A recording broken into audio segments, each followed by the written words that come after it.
얼마 전 그게 다 내 거야. 죽여. 박보영의 복귀작 골드랜드부터 기다리고 기다리던 마블 퍼니셔 시리즈, 그리고 You're welcome. 드디어 모습을 드러낸 드웨인 존슨이 마우이까지 정말 괜찮은 작품 예고편이 여러 개 풀렸는데요. 그럼 어떤 작품이 우리를 기다리고 있을지 바로 들어가 보도록 하죠. 먼저 디즈니 실사화의 희망이자 역대급 작품이 될 것 같은 영화 모아나 실사화가 제대로 모습을 드러냈습니다. Moana, the ocean chose you.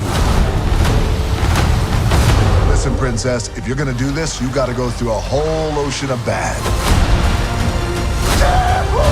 이전까지 드웨인 존슨이 연기하는 마우이 스틸컷만 풀렸는데 아예 제대로 등장한 건 물론이고 고래로 변신하는 장면까지 보여주며 팬들의 기대감은 하늘을 찌르고 있죠. You're welcome. 디즈니를 좋아하는 분들, 그리고 애니메이션을 좋아하는 사람이라면 모아나를 굉장히 좋게 평가하는데요. 매번 PC 장난질로 하락세만 타던 디즈니가 진짜 작품성 있는 영화를 내놓으며 많은 인기를 끌었습니다. 특히 기존의 백설공주나 인어공주를 자기들 마음대로 각색하며 욕을 왕창 얻어먹은 것과 다르게 완전한 오리진 스토리를 선보이며 당당한 여성 서사를 보여준 것은 칭찬에 마땅할 일이었죠. 그리고 실사화마저 기대를 저버리지 않았습니다. 인종은 전혀 바꾸지 않았고 오히려 부족 특색을 살리기 위해 실제 오세아니아 출신 배우를 고용한 것은 물론 과도한 실사화의 실패를 경험한 덕분인지 애니메이션이 살아 움직이는 느낌을 제대로 만들어냈습니다. Are you ready to be the hero? 개인적으로 애니메이션 실사화를 잘했다고 생각한 영화가 많지 않은데 그중 하나가 드래곤 길들이기였습니다. 드림웍스가 이를 갈고 만들었는지 아니면 디즈니가 실사화에 실패한 사례를 참고한 건지 그냥 미친 영화가 탄생했었죠.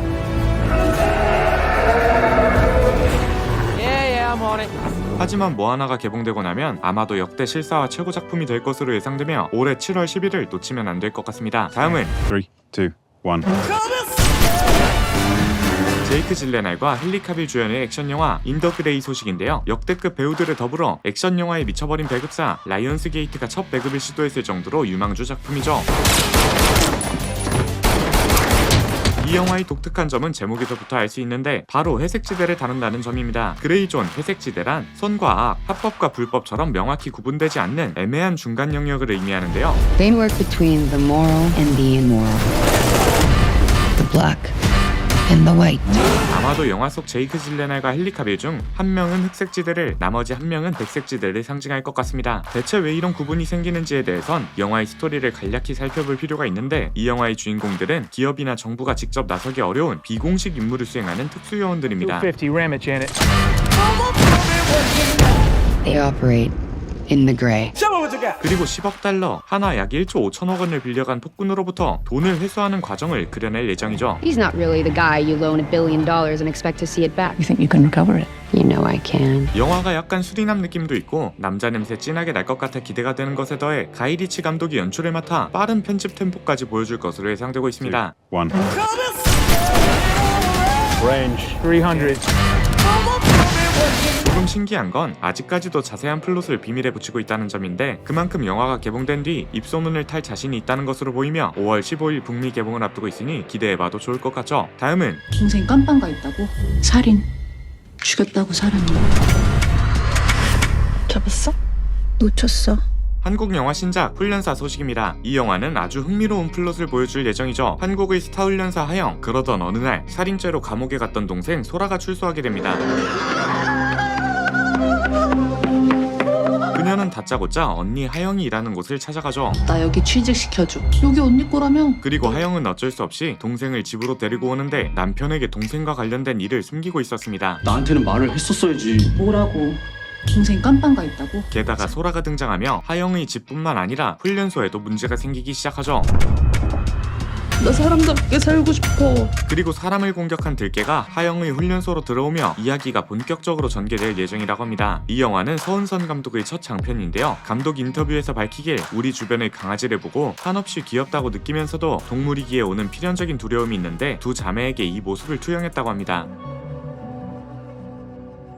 화영은 통제를 상징하고 소라는 야생을 상징하며 언니가 동생을 보며 보호해야 하는 존재, 동시에 통제해야만 하는 존재라고 느끼는 모순적인 감정을 보여줄 것이라고 하죠. 게다가 과거의 비밀스러운 사건도 있다고 하며 각종 영화제에 초청된 것은 물론이고 엔딩은 가히 충격적일 것이라고 하니 올해 5월을 기다려보면 좋을 것 같습니다. 다음은 I just love my job. 드디어 악마는 프라다를 입는다 2편 예고편이 제대로 풀렸는데요. 저희 채널에 자주 언급된 작품이라 흥미로운 것들만 뽑아 전해드리겠습니다. 일단 국뽕 소식이 하나 있는데 북미에서 5월 1일에 개봉함에도 불구하고 한국 콘텐츠 파급력을 고려해 4월 29일 전세계 최초 극장 상영이 한국에서 이뤄진다고 하죠. 봄 내려온다.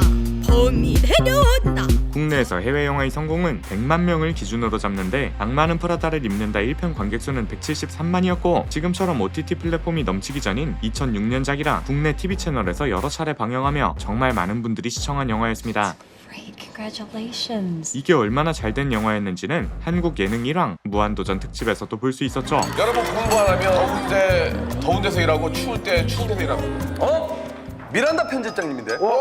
그리고 이 클립만 봐도 알 수 있다시피 당시 미란다 편집장을 연기한 메릴 스트립의 연기가 압권이었습니다. 그런데 2편에서 메릴 스트립이 다시 등장하는 건 물론이고 1편 주연 배우들이 대거 복귀하며 똑같은 세계관이 그대로 이어지기에 많은 팬들이 2편을 기대하고 있는 상황이죠. So I used to have your job.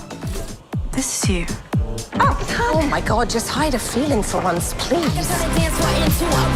2편 이야기는 주인공 앤디가 20년 만에 런웨이로 돌아오며 완전히 달라진 미디어 환경 속에서 다양한 인물들과 충돌하는 이야기를 그릴 예정이라고 하는데요. 볼만한 영화를 찾는 분들은 4월 29일을 기다려보면 좋을 것 같습니다. 다음은 강한 육군. 이명 강성재. 티빙의 기대작 취사병 전설이 되다인데요. 최근 왕사남으로 대박이 난 박지윤의 차기작입니다. 이놈이 감히 왕족을 능멸하는 가 왕사남이 이렇게 잘 될 거라곤 예상하기 어려웠을 텐데 티빙 입장에선 최고의 효자 영화가 되어버렸죠. 아무튼 취사병 전설이 되다는 TV 시리즈로 동명의 웹툰을 원작으로 두고 있습니다. 군대에 입대하게 된 평범한 청년, 그런데 뜬금없이 취사병으로 배치되죠. 라면 끓일 수 있습니다. 취사병 시키죠. 하지만 이게 무슨 일인지 특정 조건을 달성하면 요리 실력이 성장하는 일종의 시스템 요소가 등장하고 주인공 강성재의 음식엔 병사들의 체력과 사기를 끌어올리는 특별한 효과까지 생기게 되죠. 약간의 판타지적 요소, 게임 요소가 섞여 있어 나울랩과 전독시 같은 성장물을 떠올리게 하고 웹툰 평점은 9.8점 이상, 웹툰의 원작인 웹소설은 조회수 1400만 이상을 기록했습니다. 이런 배경이 있어서 괜찮은 작품일 것이란 확신이 들고 최근 1000만 배우에 등극한 박지훈에 더해 사냥개들 시즌2로 인기를 끌고 있는 이상희까지 출연하죠. 이 정도면 추가 촬영을 해서라도 드라마 퀄리티를 더 높여야 할 것 같기도 한데요. 과연 어떤 모습을 보여줄지 5월 11일을 기대해보면 좋을 것 같습니다. 다음은 마블의 청소년 관람불가 등급 작품 퍼니셔 원 라스트 킬에 대한 소식인데요. 퍼니셔는 한국에선 팬이 많지 않지만 미국에선 정말 많은 팬층을 보유한 안티 히어로입니다. 그 이유는 범죄자들이 처벌받게 만드는 마블 히어로와 달리 얘는 그냥 일단 처형을 해버리기 때문이죠. 그리고 이번 작품의 특이점이 하나 있는데 바로 시리즈도 아니고 장편 영화도 아닌 60분짜리 단편 1부작 스페셜 작품이라는 것입니다. 그리고 아마 마블 팬이라면 퍼니셔라는 이름을 들었을 때 바로 이 사람이 떠올랐을 것 같은데요. 퍼니셔는 데어데블과 같은 도시에서 범죄에 맞서지만 둘은 완전히 다른 철학을 가지고 있습니다. 데어데블은 법안에서 처벌하는 정의를, 퍼니셔는 법을 넘어서는 처형을 주장하죠. You run around this city like it's your damn shooting gallery. Yeah, what do you do? What do you do? I think you're wrong. To kill again, rape again, is that what No, you Frank, want? to try again, Frank.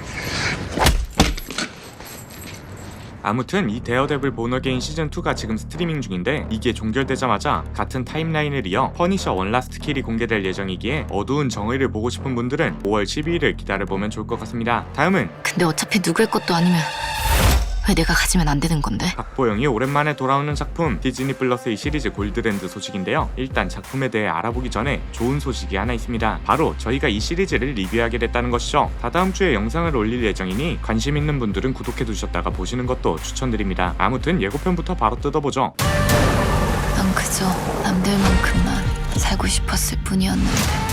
과거를 후회하는 듯한 박보영의 나레이션이 나오고 카지노의 모습을 비추며 잘못된 선택이 있었던 것을 암시합니다. 그리고 내일 역에서 운송하는 그 관 말이야. 네가 보안 검색을 좀 맡아줬으면 좋겠는데. 박보영은 보안 검색 대 직원이며 남자친구로 추정되는 인물로부터 어떤 관을 통과시켜달라는 부탁을 받았다는 걸 알 수 있죠. 대체 이 관에 무엇이 들었는지 알 수 없지만 뭔가 문제가 있는 건 분명했고 박보영은 그 정체를 알게 됩니다.